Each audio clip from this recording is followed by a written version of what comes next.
गोवर्धन भगवान का बड़ा सुंदर पूजन किया है। और प्यारे, जब गोवर्धन भगवान का पूजन हो गया तो इंद्र आज नाराज हो गए हैं। हाँ, कि बताओ आज ब्रजवासियों की इतनी हिम्मत, ब्रजवासियों की इतनी हिम्मत हो गई कि मुझे छोड़ करके आज जा रहे हैं, उनकी पूजा कर रहे हैं, गोवर्धन की।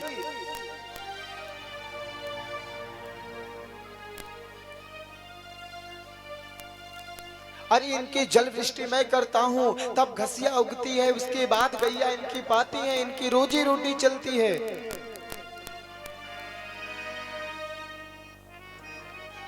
आज इनकी इतनी हिम्मत, लेकिन भैया क्रोध में आकर के इंद्र ने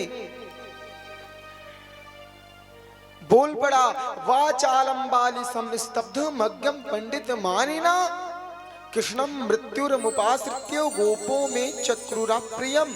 अरे वह बकवादी मूर्ख अज्ञानी, उसने मेरा अपमान किया है। उस मूर्ख कृष्ण के कहने पर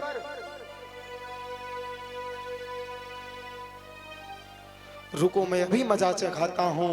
और भैया समवर्तक नाम के मेघों को आदेश दिया कि ब्रज में जाओ, इतनी वर्षा करो, इतनी वर्षा करो कि पूरा ब्रज वर्षा से पानी से डूब जाए।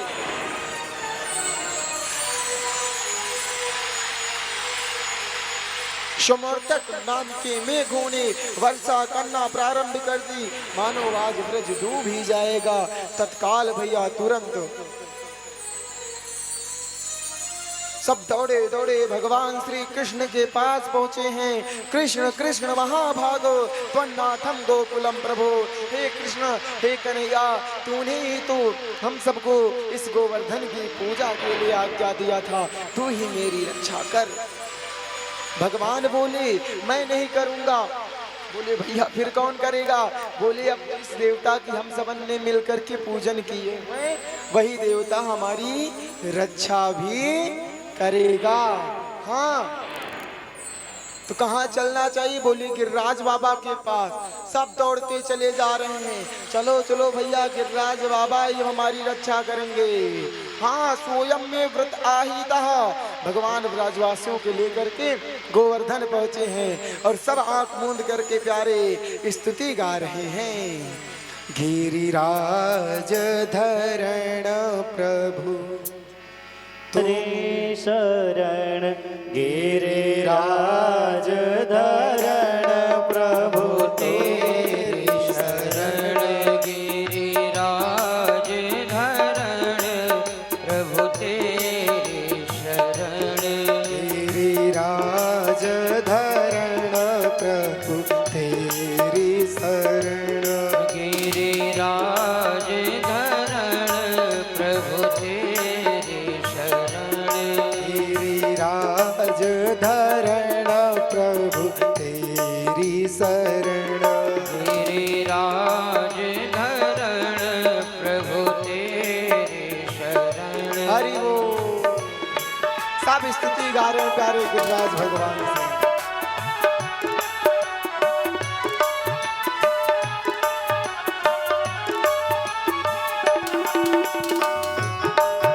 प्यारे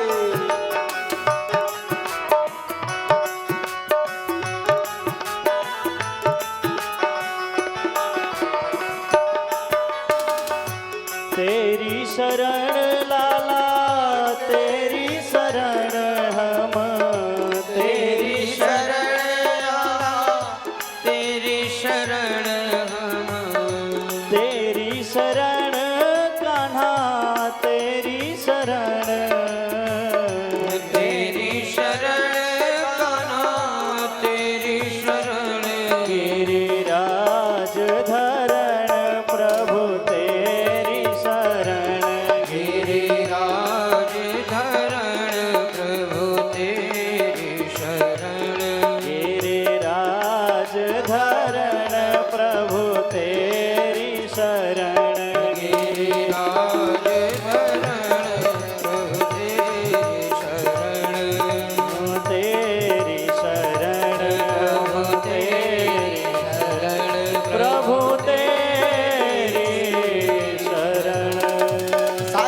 काशी पहुंच करके स्तुति गाए कि हे गिरिराज धरण प्रभु तुम्हारी शरण, मैं तुम्हारी शरण आया हूँ, रक्षा करो।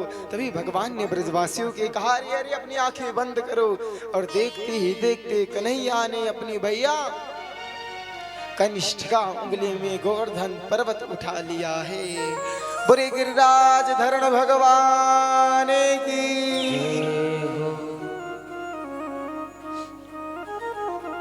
किसी संत ने कहा भैया कि अंगुली की तो बात छोड़ो, नख पर ही धारण कर लिया है। हाँ, कि नख पर गिरवर लीनो धार कन्हैया मेरो वारो।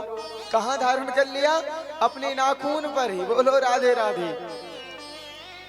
जैसे बरसाती छत्ते नहीं होते ऐसे कहीं कहीं जंगलों में या घोर वगैरह के पास, उसी प्रकार कन्हैया ने उठा करके अपनी कनिष्ठिका उंगली पर धारण किया है।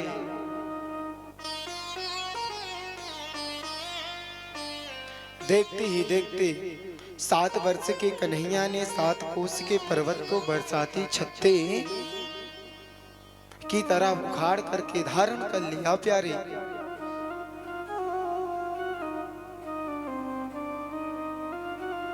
बहुत बरसाती करवाई, लेकिन इंद्र को जब लगा कि भैया अब समवर्तक मेघों के पास मेघ ही वर्षा ही पानी जल वृष्टि खत्म हो गई, भगवान ने सुदर्शन को आदेश दे दिया कि जाओ सबके घर में चक्र बन करके घूमो, किसी के घर पर एक बूंद पानी भी ना गिरने पाए। हाँ, और शेषनाग को आदेश दिया कि अपने कारकोटा बना लो फन से, पानी कहीं बाहर ना जाने पाए।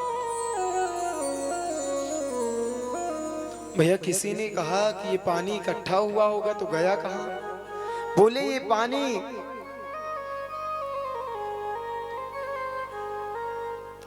अगस्त मुनि आकर के जब अगस्त मुनि का ध्यान किए हैं तो अगस्त मुनि ने इस जल को पान किया है। क्योंकि एक बार रामावतार जब वनवास से माँ सीता राम जी वापिस आए हुए थे तो सीता मैया ने कहा प्रभु ब्राह्मण तो आते हैं, भोजन तो मैं पवाती हूँ, परंतु थोड़े थोड़े पा करके चले जाते हैं और मेरा मन पवाते पवाते तनिक भी भरता नहीं है। कोई प्रभु ऐसे ब्राह्मण बुलाओ जिसको पवाते जाएं और वो कभी थके ही ना। तब कन्हैया ने किसका ध्यान किया? बोले तब कन्हैया ने प्यारे अगस्त मुनि का ध्यान किया है। अब इधर सीता मैया पवाती जा रही हैं,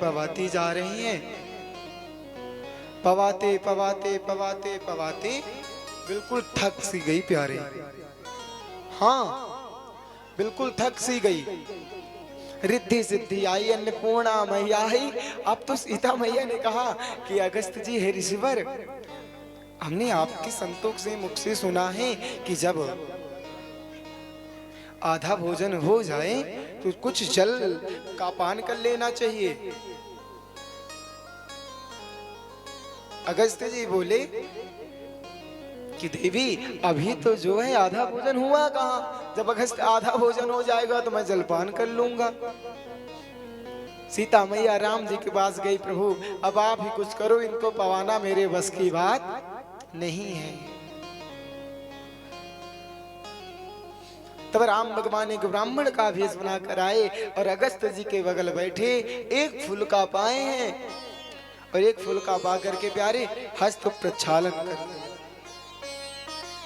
और जब हस्तो प्रक्षालन कर लिया तो अगस्त जी पहचान गए, प्रभु अभी तो मेरा पेट ही नहीं भरा था प्यारे। क्योंकि मर्यादा है कि जब तक बगल वाला बैठ करके भोजन पा रहा हो कभी हाथ नहीं धुलना चाहिए।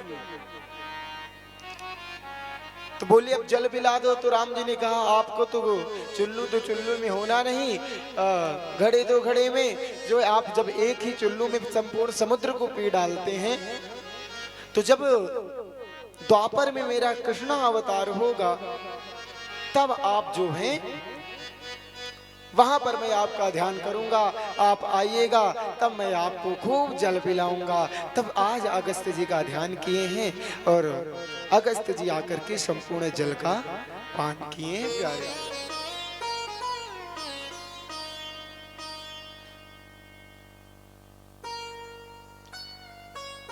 प्यारे बंधु, वर्षा खत्म हुई, सारे ब्रजवासी नंद बाबा से बोलने लगे कि बाबा सही से ही बताना, ये आप ही का ही पुत्र है ना? आपने तभी एक ढेला उठाए के ना मारो, ये इतने बड़े बड़े जब से जन्म हुआ पूतना को मार दी, अखासुर बकासुर, अभी इतना बड़ा विशाल पर्वत, सही बताओ ये आपका ही बेटा है कि इसमें कोई संशय है? तब नंद बाबा ने कहा, ब्रजवासियों ये छोरा तो मेरा ही है, किंतु जब से गर्गाचार्य जी ने इसका नामकरण संस्कार किया था तो उस समय बताया था